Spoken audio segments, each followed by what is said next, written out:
Good morning YouTubians, it's Kermit's Ghost. This is the first day of my breakaway and I'm heading down to Ramsgate to look at the historical tunnels, and then we're going to head over to Canterbury. So we're going to have a full day today. The wife's in the shop behind getting some provisions. Then we're going to head out. It's about 50 miles away. Going to get there by 10 o'clock. So hopefully I'll get a bit of footage in Ramsgate and we'll see if there's any shops, any movies to be had. So I'll see you all in a bit.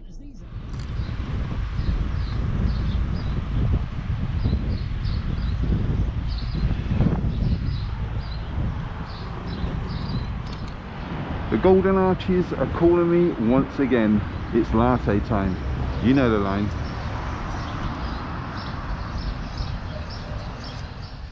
Well, as you can see, I had to stop off at the golden arches to get my morning latte on the way to Ramsgate. Full day ahead of me, so you've got to have those Arabica beans inside you.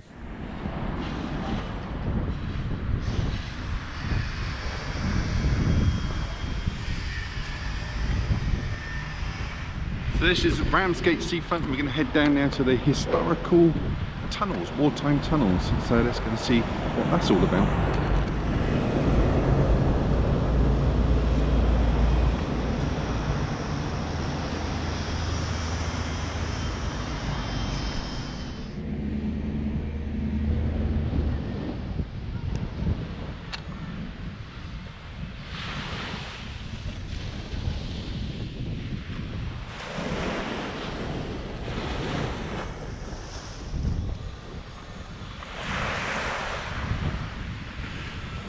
Guided tour booked of the caves, and we've just got all tunnels, should I say. So we've got to wait about 20 minutes. So we're going to kill a bit of time walking along the beach. How romantic.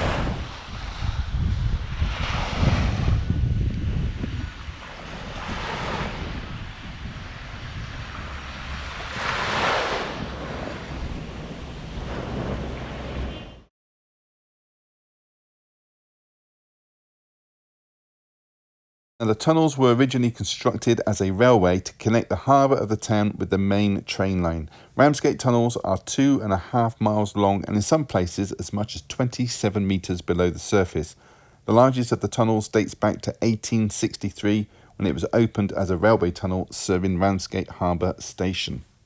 On the 24th of August 1940, 500 German bombs were dropped on Ramsgate in just 5 minutes. Now, despite the heavy bombardment, the deep shelters saved lives, and as a consequence, only 29 civilians and 2 soldiers were lost that day. And after the bombing had finished, roughly 1,200 homes had been destroyed, and 300 families took to living in the tunnels on a permanent basis. And then the tunnels became a subterranean town with shops, barbers, canteens, concerts, and even an underground hospital.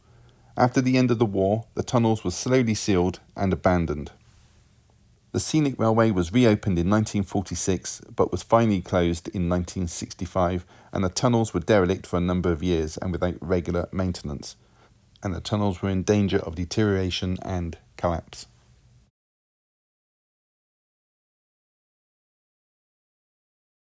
So I've made my way to Canterbury. The sun has come out and I'm going to find some local historic sites and maybe some movie shops, so let's head into town. So this is Clock Tower Square in Canterbury, and this is St George's Tower. The clock tower is all that remains of the medieval church of St George the Martyr. The church is best known for the place where the playwright Christopher Marlowe was baptised.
So we're approaching the Westgate Towers, and it's the largest and arguably the finest of the country's surviving medieval gateways.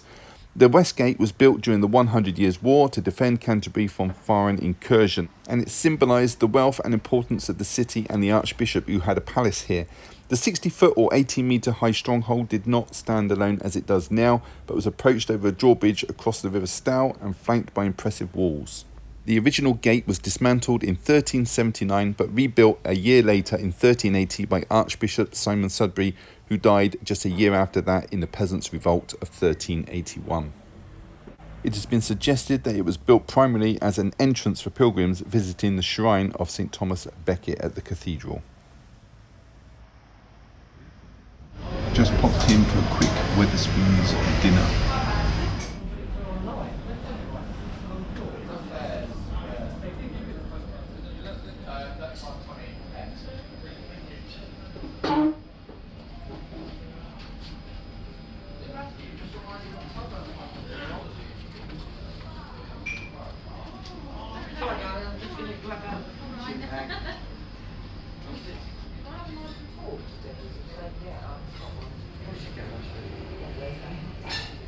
Really? Can you take a knife and fork and serviette to this table, please, on table 23? This building is the Beanie House of Art and Knowledge, and the Tudor Revival Beanie Institute building was designed by architect and city surveyor A.H. Campbell in 1897 and opened on the 11th of September 1899 at a cost of £15,000 after Dr. James George Beanie left £10,000 to Canterbury for the Institute, and Canterbury City Council coughed up the remaining £5,000.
Well, unfortunately, I couldn't get hold of any tickets to get in to see Canterbury Cathedral because they had all sold out well in advance with limited numbers of people allowed in at any one point.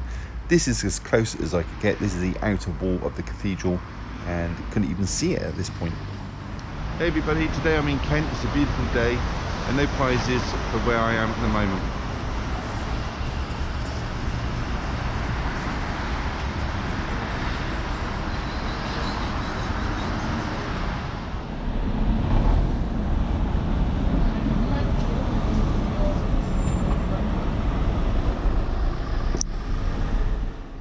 Well, me and the missus are on a little stroll around the Medway River, which runs through Maidstone in Kent.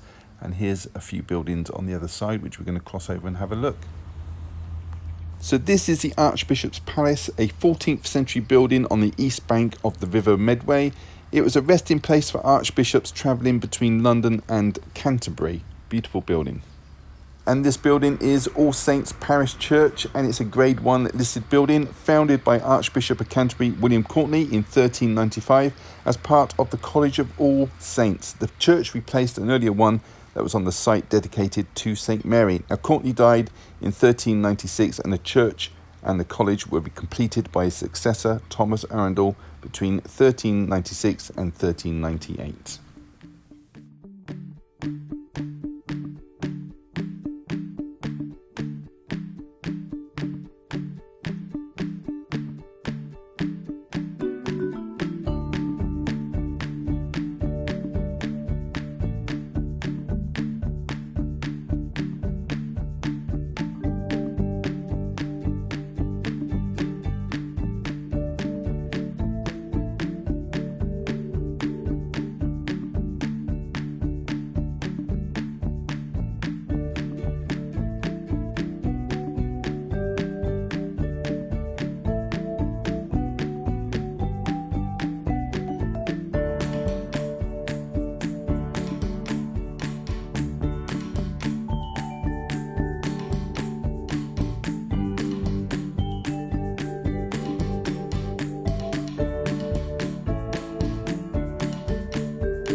Okay, so I'm back from Kent now, and it's a bank holiday Monday.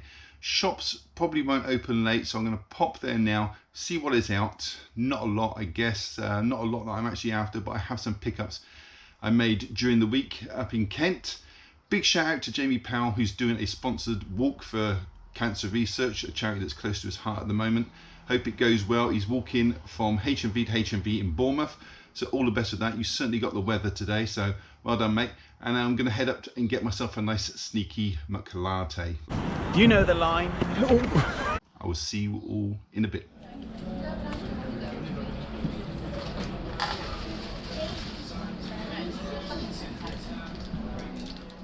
So, fully refreshed from yet another McLatte. Going to head into HMV now.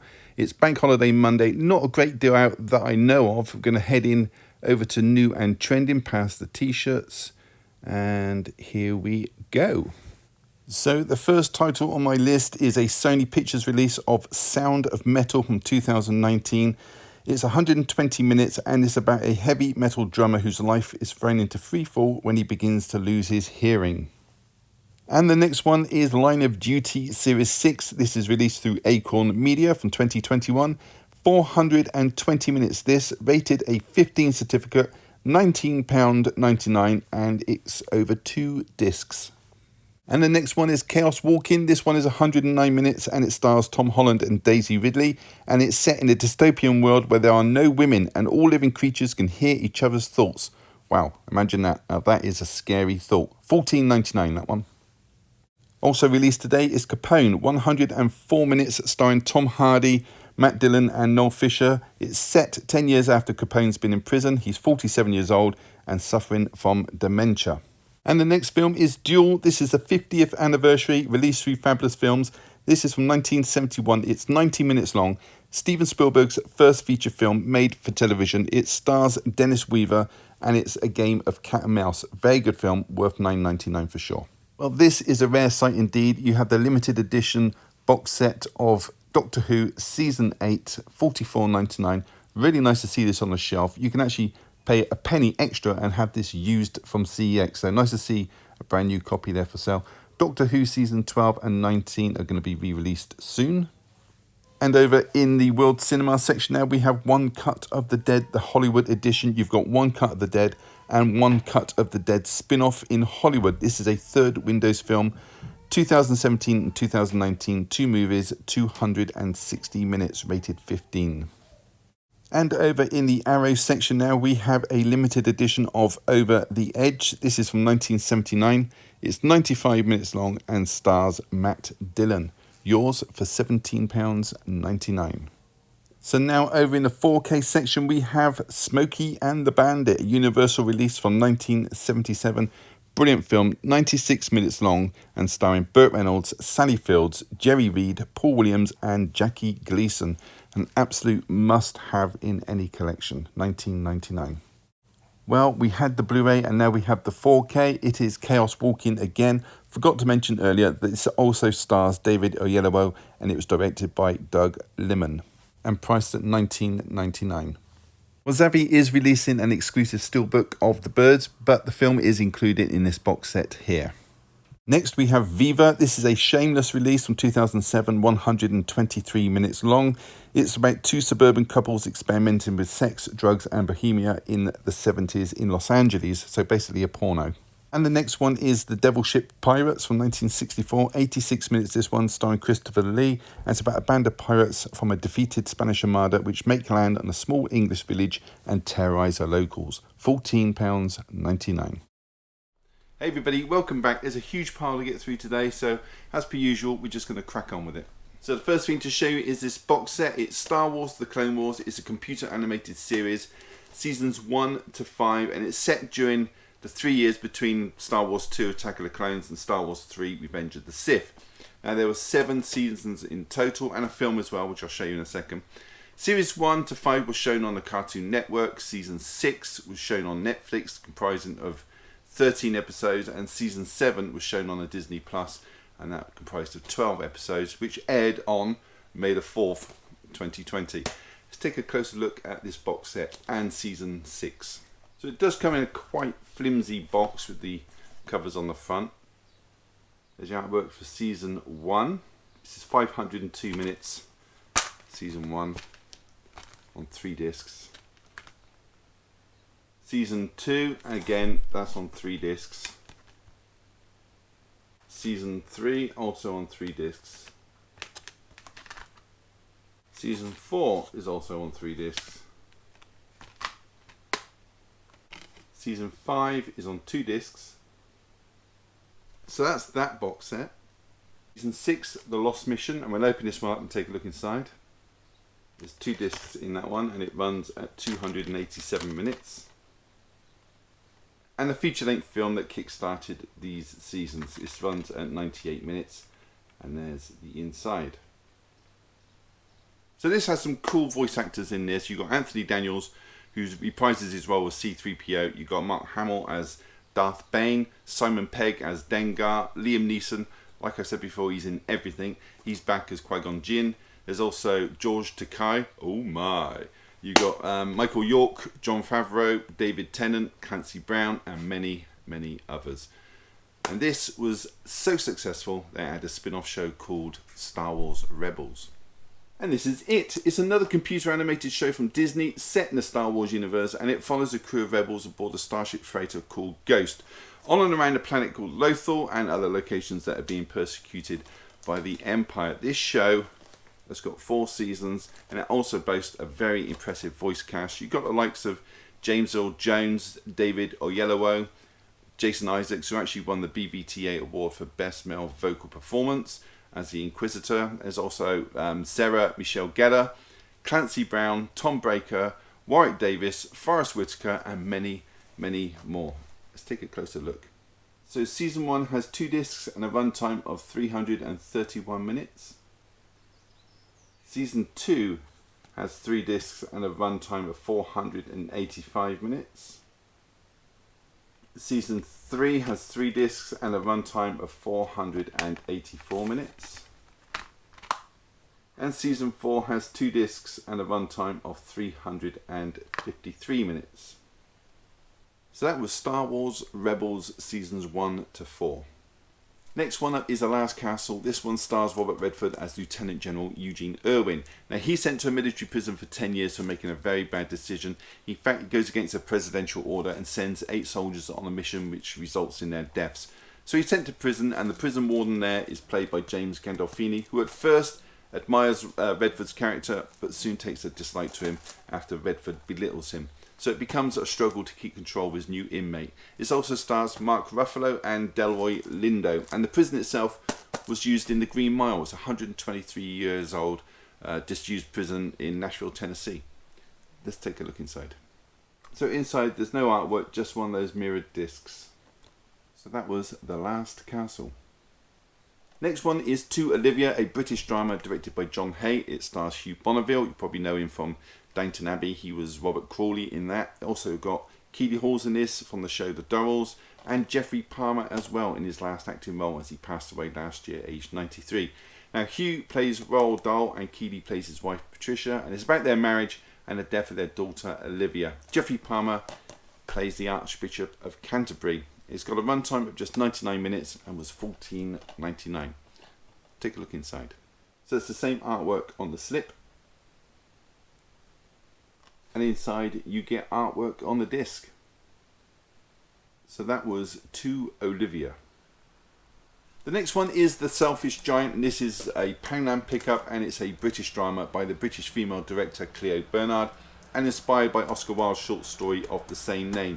Now this is the story of 2 young lads, Albert and Swifty, who sell scrap metal to a scrap metal dealer called Kitten, who keeps horses. Now Swifty and Kitten become a little bit closer in their friendship, and Swifty starts to take care of his horses, and this new friendship makes Albert very jealous, and that's all I'm going to say about it. 91 minutes long, and it's an emotional ride. Oh, Kitten was played by Sean Gilder. Let's take a look inside. So this is one of those artificial eye releases, which is in a slim case, and inside you do kind of get artwork. It's just a pattern on the disc. So that is The Selfish Giant.